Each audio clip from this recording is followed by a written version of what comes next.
नमस्कार, मैं हूं बरखा सिंह और आप देख रहे हैं एम न्यूज़। आज हम मौजूद हैं दिल्ली में, जहां पर हमारे साथ ईसाई समुदाय से विजय ललित लाल जी हैं। विजय ललित लाल जी, आपका हमारे चैनल में स्वागत है। जी बहुत बहुत धन्यवाद। एम न्यूज़ के लिए हम बहुत धन्यवाद देते हैं कि एम न्यूज़ ने हमको ये मौका दिया कि हम लोगों के सामने आके अपनी बात को हम रख सकें। Thank you.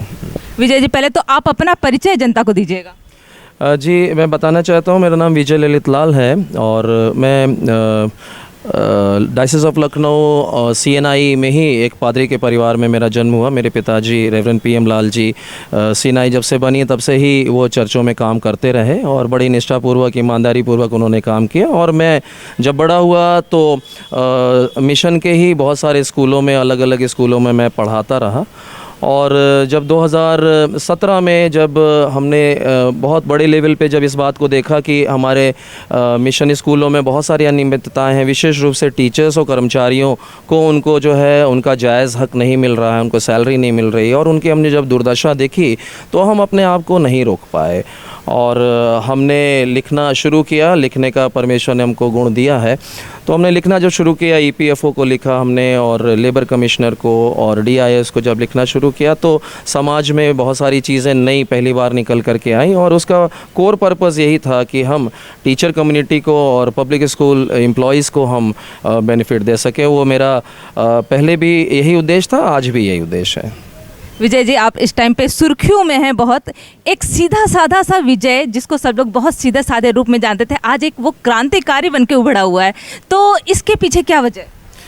इसके पीछे सिर्फ टीचर्स, पब्लिक स्कूल टीचर्स और एम्प्लॉयज़ का दर्द है। मैं खुद भी रहा, लगभग 22 साल मैंने स्कूलों में पढ़ाया और मैं शोषण का खुद भी शिकार रहा। और आखिरी में जब इसी बिशप जॉनसन गर्ल्स स्कूल में जो अभी हम लोग देख रहे हैं यहाँ पर हुआ, तो 2017 में भी मुझे इसी ऑफिस में जो है उस समय की योजना लाल प्रिंसिपल थी, उन्होंने हमको खुले धमकी दिया, बोला कि तुमको झूठे केस में फंसवा दिया जाएगा और तुमको जो है पुलिस में पकड़वा दिया जाएगा और पुलिस से पिटाई करवाई जाएगी। तो मुझको एहसास हुआ कि एक पब्लिक स्कूल टीचर कितना कमज़ोर होता है और स्कूल के बाहर ही हमको रोक दिया गया। तो ये सारी चीज़ें जो है 2017 में हुई। बोला गया डॉक्टर SB लाल से जा कर के आप मिल कर के आइए। तो ये जो गिरोह का जो है हमको पहली बार जो है हम इसका सामना हुआ और हमने कहा कि हम आवाज़ उठाएंगे, क्योंकि कोई भी आवाज़ नहीं उठाने वाला था। और हमको ऐसा पता चलता था हमारे टीचर्स के द्वारा कि लेबर कमिश्नर कहते हैं कि कभी भी टीचर्स की तरफ से कोई कंप्लेन नहीं आती है। तो हमने कहा अगर कंप्लेन नहीं आती तो मैं कंप्लेन करूंगा। और फिर 2016 में हमने दिसंबर में EPFO डिपार्टमेंट में लेबर कमिश्नर को हमने लिखना शुरू किया। और हमारा परिवार मेंटली प्रिपेयर था कि हम लोग को कीमत जो चुकानी होगी हम लोग वो चुकाएंगे। और ऐसा जैसा हम लोग सोचते थे वैसा ही हुआ। हमने लिखा और हमको जो है परेशान किया जाने लगा। और जब हमको जान से मारने की धमकी जब हमको मिली तो 2017 में मार्च में हमने अपने परिवार के साथ दिल्ली शहर छोड़ना पड़ा हमको। ऐसा चीज़ है। प्रयागराज में जो स्कूल है बिशप जॉनसन स्कूल, उसमें आप टीचर थे और फिर उसके बाद आप वहाँ से निकले और इतनी जो मामले सामने आ रहे हैं उसमें देखा जा रहा है कि आप पहले उस स्कूल से थे, अब आप प्रबंधन के खिलाफ ही अपने आवाज़ को बुलंद किए हुए हैं। तो ये सब जो चीज़ें हो रही हैं, ये सब मामला क्या है? देखिए, जब 2017 में मैंने DIS इलाहाबाद को लिखा कि इस स्कूल की जांच की जाए, तो 2 स्कूल जो हैं इस बात की पकड़ में आए कि ये बिना मान्यता के गैरकानूनी रूप से चल रहे हैं। और मुख्यमंत्री पोर्टल पे हमने लगभग 29 कंप्लेंट्स करी और DIS को बोला गया कि इसके अगेंस्ट में कार्रवाई किया जाए। आज तक जो है DIS इलाहाबाद के द्वारा जो है इसी प्रयागराज के school bishop Johnson girls school and college के अगेंस्ट में आज तक कार्रवाई नहीं की गई।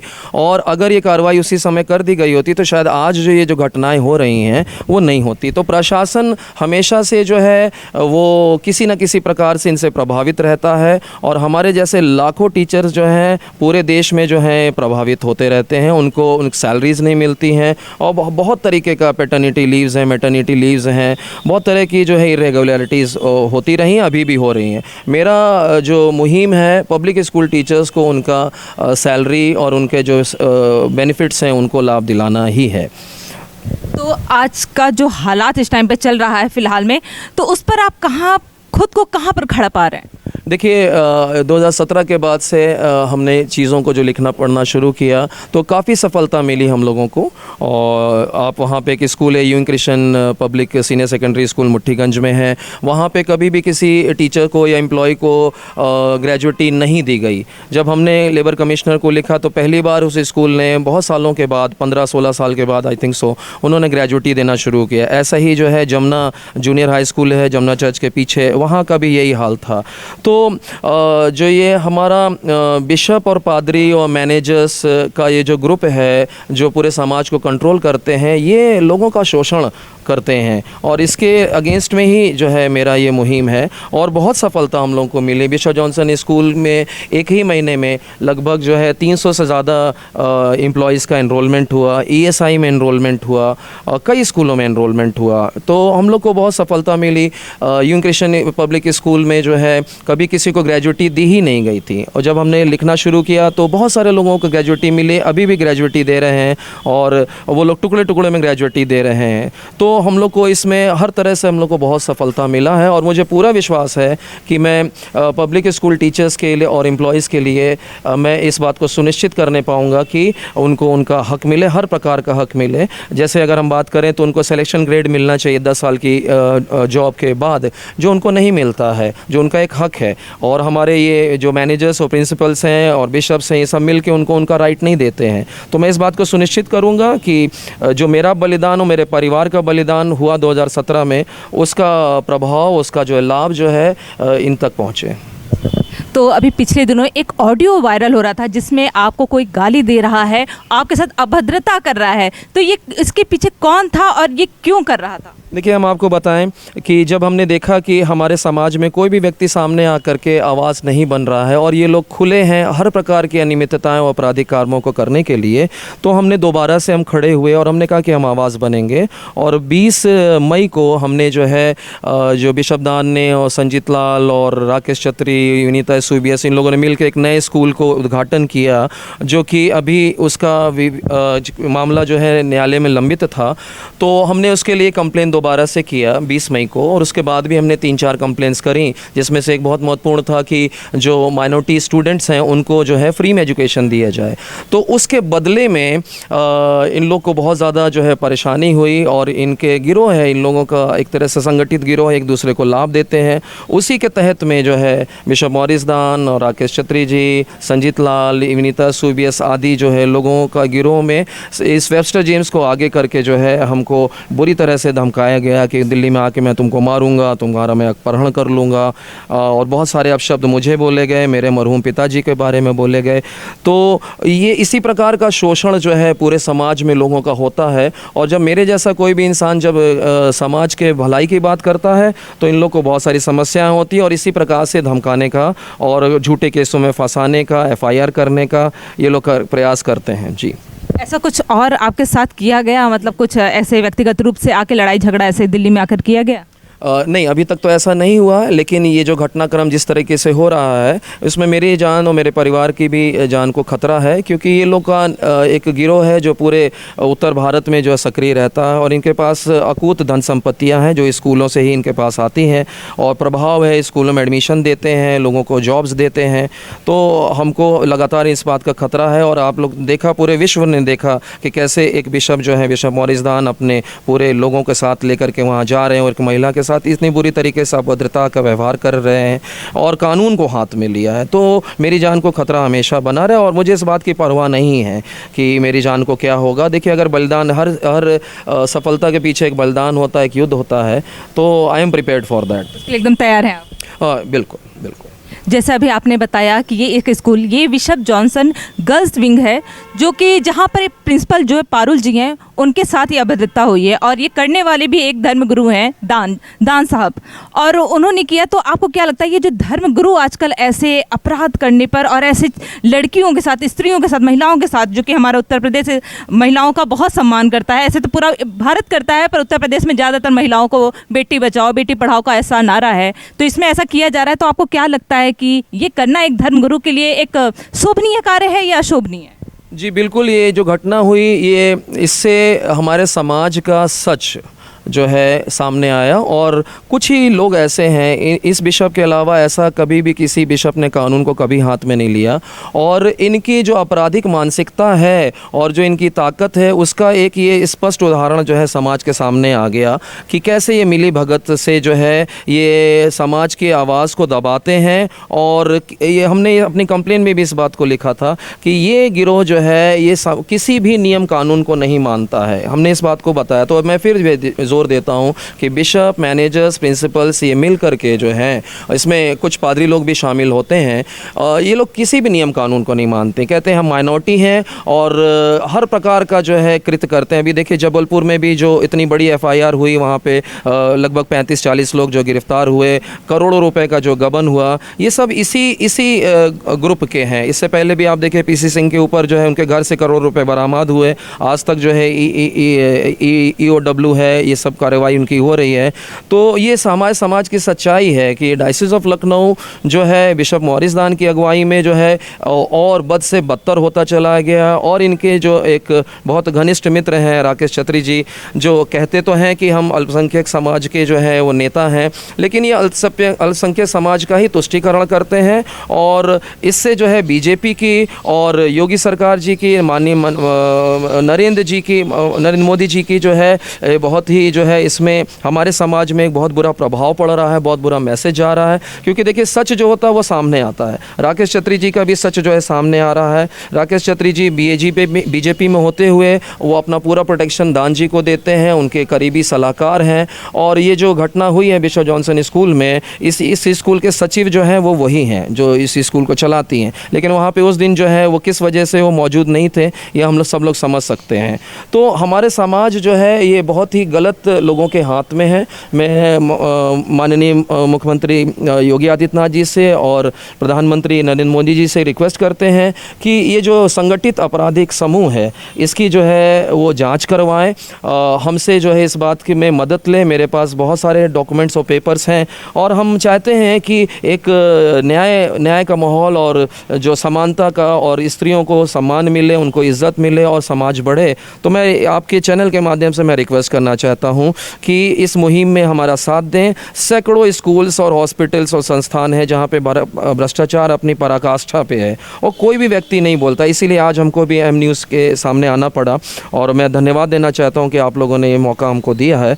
और इसके माध्यम से मैं यही अपील करना चाहता हूं कि आप लोग जांच करें, न्याय करें।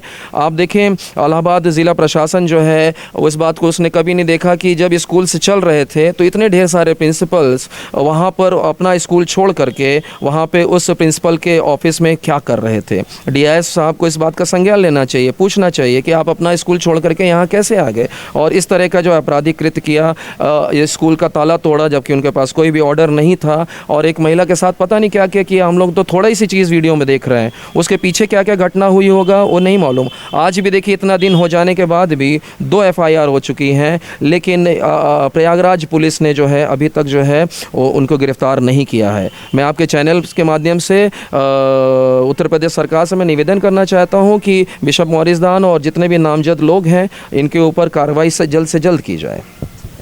जैसे आपने बताया कि अभी स्कूल में इतना चल रहा है और इस पे सरकार को भी कहीं ना कहीं संज्ञान लेना चाहिए, बहुत अच्छी बात है और लेना भी चाहिए। जैसे ईसाई समुदाय को देखा जाता है कि ये बहुत ही शिक्षित होते हैं, बहुत ही शिष्टाचार के प्रतीक हैं एक तरीके से, और इस टाइप से होना जो चीज़ें चल रही हैं, जिस सबसे आप इलाहाबाद का वो देख ही रहे हैं स्कूल में हुआ जो घटना, तो इस पर आपका क्या कहना है कि और ऐसी क्या जो कमियाँ आ रही हैं, ये कमियाँ आ कहाँ से रही हैं? देखिए इसमें प्रशासन का एक बहुत बड़ा रोल है। हमारे यहाँ जो भी हैं, क्योंकि इन लोग धन से मजबूत हैं, अपने पद से मजबूत हैं, लेकिन इसमें प्रशासन का एक बहुत अहम रोल है। अगर प्रशासन अपनी जगह पे हमारे जैसे बहुत सारे लोगों की शिकायतों के ऊपर काम करेगा तो जो है एक समाज में एक अच्छा मैसेज जाएगा और न्याय और कानून जो है वो बहाल हो सकेगा। तो मैं बताना चाहता हूँ कि प्रशासन का सबसे बड़ा रोल है।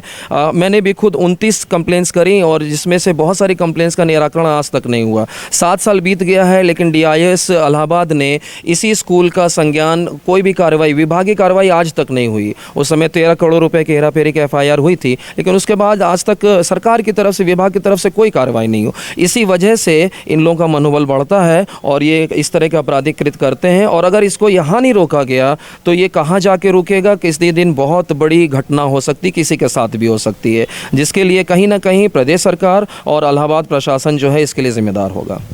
लखनऊ डायसिस में अभी जैसे पद पे लाए गए हैं विशप दान जी, और वो जब से इस पद पर आए हैं देखा जा रहा है ऐसा कि जो चर्च की प्रॉपर्टियां बचाने के लिए वो आए थे, चर्च की प्रॉपर्टियां तब से और कब्जे में जा रही हैं और बेची जा रही हैं। तो जैसे बनारस हो गया, गोरखपुर हो गया, और गाज़ीपुर हो गया, जौनपुर हो गया, ऐसे कई शहर हैं जहां पर चर्च की प्रॉपर्टियों का एक तरीके से बेचा जा रहा है, उसका सौदा किया जा रहा है। तो आपको क्या लगता है कि ये कहीं ना कहीं इन लोगों का साझेदारी है? जी देखिए, इन लोग काम दिखाने का काम कुछ और है, धार्मिक काम कुछ और है, और भ्रष्टाचार इसके पीछे स्कूलों में और ये जो ज़मीन का लेन देन का रहता है, ये बैक ऑफ द डोर होता रहता है। बिशप मॉरिस दान ने पिछले दिनों सन 2020 के लगभग में इन्होंने एक नई डायसिस ऑफ लखनऊ बनाई, और जो कि पूरी तरह से जो फर्जी थी। इन्होंने कोर्ट को भी जो है और रजिस्ट्रार को भी जो है वो धोखे में रखा, और इन्होंने अपना हलफनामा दिया कि डायसिस ऑफ लखनऊ के CNI के नाम से अब तक कोई संस्था नहीं थी। तो और लेकिन ये सारी चीज़ें होती रहती हैं, और हमारा समाज, चूँकि आपने सही कहा कि हम लोग शांति प्रिय लोग हैं, हम लोग लड़ाई झगड़ा करने वाले लोग नहीं, उसी का ये फ़ायदा उठा करके इनको जो भी मन में आता है ज़मीनों को खुर्द बुर्द करते हैं। अगर हम आपको बताएं, आजमगढ़ में मिशन अस्पताल हुआ करता था CNI का, और इन्हीं के जैसे एक बिशप थे, उन्होंने जो है वो अस्पताल जो है किसी दूसरे जन के हाथ में दे दिया। वहाँ पे स्कूल ऑफ नर्सिंग चलता था, वहाँ पे कई बीघे ज़मीन थी जो कि आज वहाँ पे कॉलोनी बना दी गई है। लेकिन ना तो प्रशासन और ना ही तो न्यायपालिका और ना ही हमारे समुदाय के लोग जो है इनसे लड़ने में सक्षम हो पाते हैं। तो इसके लिए न्याय होना बहुत ज़रूरी है, नहीं तो ये अपराध कहाँ जाके रुकेगा, किसी दिन बहुत बड़े जो है समस्या का कारण बन सकता है। आप आजमगढ़ के ही रहने वाले हैं, तो वहाँ पे क्या ऐसी चीज़ें हमेशा होती रहती हैं? जी हाँ, मेरे पिताजी आजमगढ़ में बहुत लंबे समय रहे, और ये हमारे पूरे, जैसे अभी तो सिर्फ इलाहाबाद की बात हो रही है, लेकिन लखनऊ में अगर आप गोरखपुर में भी देखेंगे, वहाँ पे भी एक मॉडल स्कूल है, वहाँ पे भी बेच दिया गया। वहाँ की दुकानों का मैटर है, ऐसे ही झांसी में भी है, लखनऊ में है, फैज़ाबाद में है, और बहुत सारी जगहों पर होता, मिर्ज़ापुर में भी ज़मीन बेची गई। तो इन लोगों का पद पे बैठने का एक मेन उद्देश्य ये होता है कि ज़मीनों को कब्ज़ा करा करके पैसा ले लेना, है ना। और हमारे समाज से लोग जो हैं एक्शन नहीं ले पाते हैं, उसी का ये लोग फ़ायदा लेते हैं, और प्रशासन सहयोग नहीं करता है। ये मॉडरेटर इतना चुप्पी क्यों साधे हुए हैं? जी, मॉडरेटर जी की बिल्कुल इनकी पूरी जिम्मेदारी है, और हमने भी अभी पिछले, जब हमको धमकी दी गई बिशप के पादरी के द्वारा जो है, तो हमने लिखा 2017 में भी हमने बहुत कुछ लिखा। और बहुत ही शर्म की बात है कि ये लोग किसी भी ना पत्र का, ना ही ईमेल का ना जवाब देते, ना एक्नॉलेजमेंट लेते हैं, ना ही कार्रवाई करते हैं, और जब एक बहुत बड़ा अपराध हो जाता है तो उठा के टर्मिनेट कर देते हैं। तो बिल्कुल ये स्पष्ट है कि मॉडरेटर जो अभी वर्तमान BJ नायक हैं, इस प्रकार की सारी आपराधिक कृत्यों के लिए वो पूरी तरह से जिम्मेदार है। और अगर जिम्मेदार से वो मुक्त होना चाहते हैं तो उनको समाज के लोगों से, मेरे जैसे जागरूक लोगों से बातचीत करनी चाहिए, ताकि जो है आने वाले समय के जो बड़े अपराध हैं वो रुक सकें, और समाज में मसीहत की, ईसाई समाज की एक छवि का सुधार हो सके। ये जो धर्म का चोला ओढ़ के इस टाइम धांधली कर रहे हैं, प्रॉपर्टियों, चर्च की प्रॉपर्टियों को बेच रहे हैं, आपको क्या लगता है इस पर लगाम कैसे लग सकती है? अगर प्रशासन और उत्तर प्रदेश सरकार जो है हम लोग का सहयोग करे, हमारे जैसे विसिल ब्लोअर्स का और समाज सेवियों का अगर बात सुने, तो इस पर बिल्कुल पूरी तरह से लगाम लग सकती है। इसमें हमको माननीय योगी आदित्यनाथ जी से पूरा हम लोग को सहयोग चाहिए। हम 2017 से लगातार आवाज़ उठा रहे हैं, लेकिन किसी भी मामले में हमको राहत जो है प्रदेश सरकार की तरफ से या प्रयागराज प्रशासन की तरफ से नहीं मिला। अगर ये चीज़ ठीक हो जाए तो बिल्कुल बहुत अच्छा, हमारा समाज बहुत अच्छा है, लोग बहुत अच्छे हैं, लोगों के अंदर बहुत अच्छे गुण हैं, और हम लोग राष्ट्र और प्रदेश निर्माण में हम लोग बहुत सहयोग दे सकते हैं। तो आपको क्या लगता है कि ईसाई समाज में ऐसा और क्या कार्य किया जाए ताकि जो ईसाई समाज के जो युवा हैं वो इन चीज़ों पे सबसे पहले कदम उठा सके? क्योंकि आपका भी कहना है कि युवा जो है, युवा भी और लोग भी इस टाइम चुप्पी साधु में, तो इनको कैसे जोश में लाया जाए? जी देखिए, होता ये है कि जब एक मेरे जैसा व्यक्ति जब खड़ा होता है और उसकी आवाज़ को दबा दिया जाता है, दमन कर दिया जाता है, तो युवा जो है वो भी निराश होते हैं और अंततः वो कहते हैं कि सर कुछ भी कर लीजिए, कुछ होता नहीं है। तो देखिए, आपके माध्यम से इस बात का हम संदेश देना चाहते हैं कि बिल्कुल होता है, हमने एक परिवर्तन को लेके आया, आप भी अपनी जगह पे खड़े होइए जहाँ जो गलत हो रहा है और संगठित होइए, है ना। हमारा उद्देश्य जैसे आप लोग को इतने सालों में पता चल गया होगा, आप जुड़िए और संगठित होइए। बिल्कुल हम लोग अच्छे माहौल को हम लोग ला सकते हैं, लोगों को रोज़गार दे सकते हैं और समाज के जो विभिन्न जो हम लोग के अंग हैं, जैसे विधवाएं हैं और जो वृद्ध लोग हैं और अनाथ बच्चे हैं और जो जवान हैं, उनके एम्प्लॉयमेंट है, उनके लिए नए स्कूल खोलना है, इंस्टीट्यूशंस खोलना है, ऐसा ही हम चाहते हैं ताकि हमारा यीशु मसीह का को महिमा मिले और हमारा समाज जो है हर तरह से मजबूत हो और हम लोग राष्ट्र निर्माण में अपनी भूमिका वैसे ही निभाते रहें जैसा हम लोग पहले से निभाते रहे हैं। भारत सरकार से कोई अपील है आपकी? जी हाँ, मैं बिल्कुल अपील करना चाहता हूँ कि ये जो हमारे मसीह समाज के जो ज्वलंत मुद्दे हैं, इसको आप लोग संज्ञान में लें। हमारे जैसे बहुत सारे ऐसे समाज में लोग हैं जो आवाज़ उठाते रहे हैं, तो हम लोगों से आप प्रकरणों को लें और जो भ्रष्टाचार है, बुरी तरह से भ्रष्टाचार और अपराध जो है हमारे समाज में जड़ कर गया है, ये सीनाई की जितनी भी डायसिस हैं, हम सबकी बात हम कर सकते हैं, है ना। और कोई जवाबदेहियाँ नहीं है, क्योंकि क्या है, सरकार से हम लोग को सपोर्ट नहीं मिलता है। तो प्लीज़ आप सपोर्ट करें, नहीं तो धीरे धीरे हमारे समाज के जो संस्थान हैं जिससे कि हम लोग बहुत सेवा करते रहे हैं, वो धीरे धीरे नष्ट होते जा रहे हैं। उसमें हम जो भारत सरकार है, हमारे माननीय प्रधानमंत्री जी हैं, उनसे हम हाथ जोड़ कर रिक्वेस्ट करते हैं कि प्लीज़ हम लोग की आप मदद करें और इन चीज़ों की जांच करें और अपराधियों को उनके हश तक पहुंचाएं, ताकि समाज में और देश में एक संदेश जा सके कि हाँ, हमारे देश में न्याय है और भारत सरकार जो है इन सब मामलों का संज्ञान लेकर के न्याय करती है। बहुत बहुत धन्यवाद हमें इतनी जानकारी देने के लिए। आपका एम न्यूज़ का हम बहुत धन्यवाद देते हैं। भाई निर्दोष मोजेस जी का हम बहुत आभारी हैं कि उन्होंने हमको मौका दिया कि हम समाज के सामने, देश के सामने आकर के अपनी भावनाओं को, अपने उद्देश्यों को हम प्रकट कर सकें। Thank you very much. धन्यवाद आपका भी। ये थे हमारे साथ विजय ललित जी, जो कि ईसाई समाज के हैं, युवा हैं, बहुत शिक्षित रहे, एक शिक्षक पद पे भी रहे हैं, पर जिस तरीके से उन्हीं के समाज के लोगों ने परेशान किया, उनके साथ अभद्रता की, गालियां दी, उसके बाद भी वो रुके नहीं। वो आज जो जहाँ पे खड़े हैं वो कहीं ना कहीं उन्हीं की देन है। उन्होंने जिस तरीके से उन्हें तंग किया, वो उस तरीके से आगे बढ़े हैं और आपके सामने आए हैं और अपनी परेशानियों को रखे हैं। ईसाई समाज में जो धांधली हो रही है उसको आपके सामने लाए हैं। पर अब आपका भी कर्तव्य है कि इनको सपोर्ट करें और ऐसे ही जो सेवा रूप में आ रहे हैं, ईसाई समाज से जो युवा आ रहे हैं, आगे बढ़ रहे हैं और अपनी बातों को रख रहे हैं, उनको अब समाज में लोगों को जानना भी बहुत ज़रूरी है और वो इसी तरीके से आप लोगों को हमेशा जागृत भी करते रहेंगे। ऐसे ही तमाम न्यूज़ के लिए बने रहिए एम न्यूज़ के साथ। मैं बरखा Singh. If you like this video, hit the like button and press the bell icon to never miss an update from M News.